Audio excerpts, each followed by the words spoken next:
On and focus on Cosmo first. The weakness continued for the company in Q4 on a YY basis. EBITDA margin contracted sharply. However, revenue saw a mild recovery sequentially and profits also surged on a quarter-on-quarter basis. To discuss this, what's the outlook for the packaging industry and the other verticals of the company, we have Pankaj Poddar, Group CEO of Cosmo First, joining us now. Mr. Poddar, good afternoon. Thank you so much for joining us.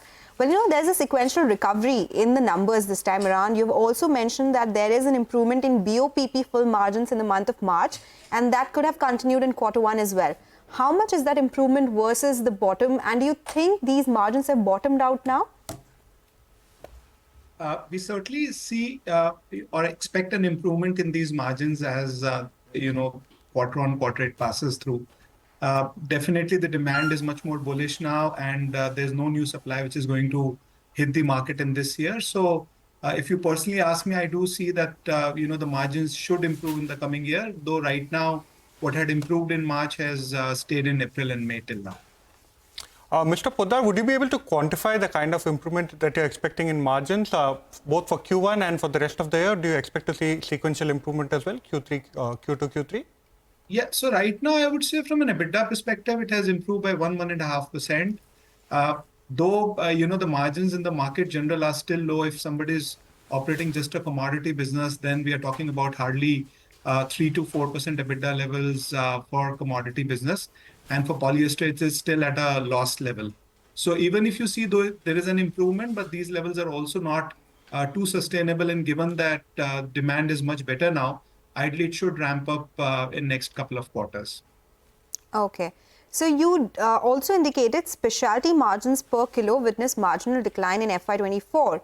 How much was this decline? What led to this? And can you also give us the sense of that export uneven order that you got? Did it get transferred to FY25? What exactly happened here?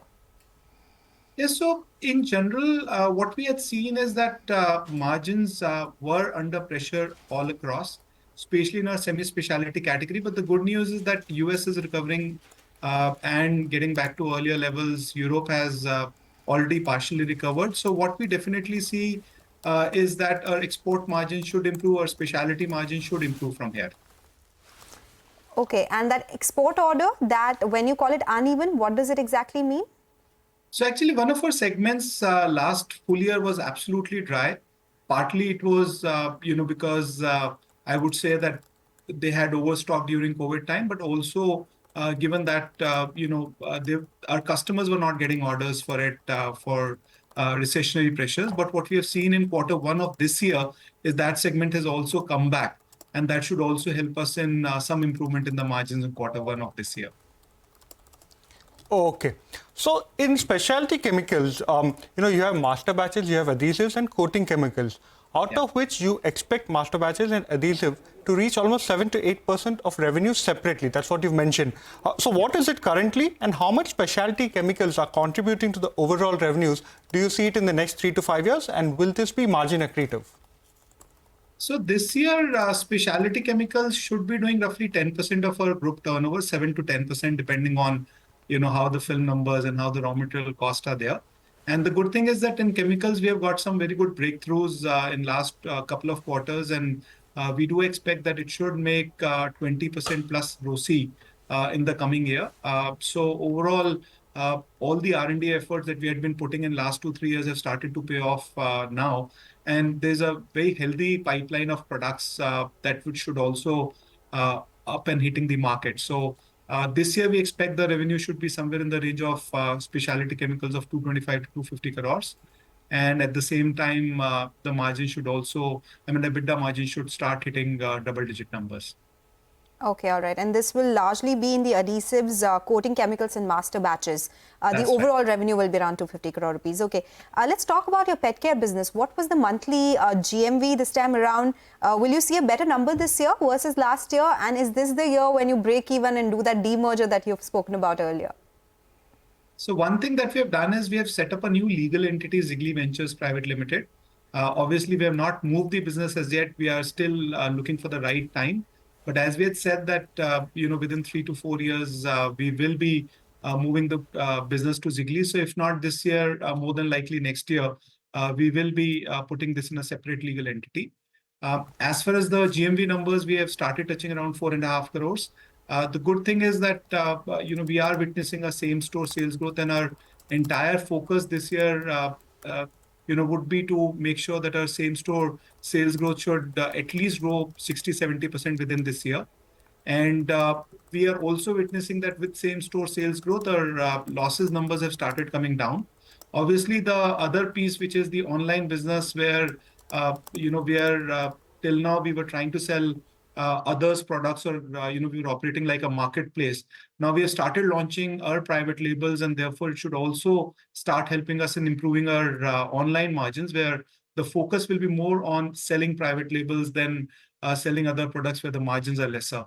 So we are seeing quarter-on-quarter growth in revenue numbers, and hopefully the losses should not go up with higher revenue, which was the trend in the past.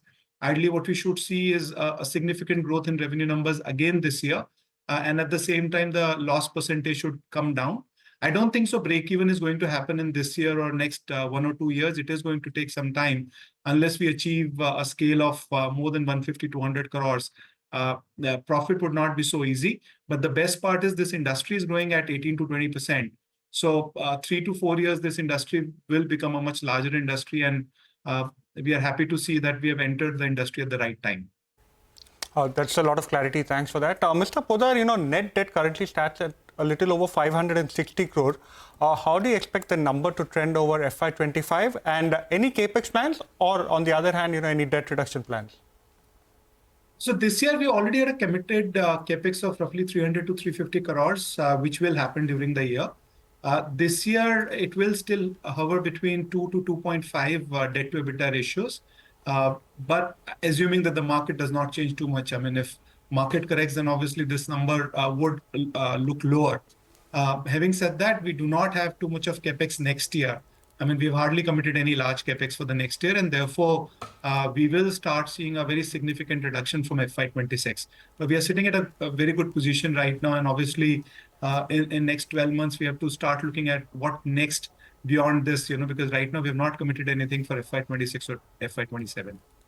Okay, all right. So we'll speak to you again when there's some clarity, because the market has been very volatile when it comes to the packaging films industry. But thank you so much, Mr. Poddar, for joining us as always and giving us details. So some recovery that has been seen in BOPP film margins, but we'll have to see whether that sustains or not. We'll slip into a short break. When we come back, we'll get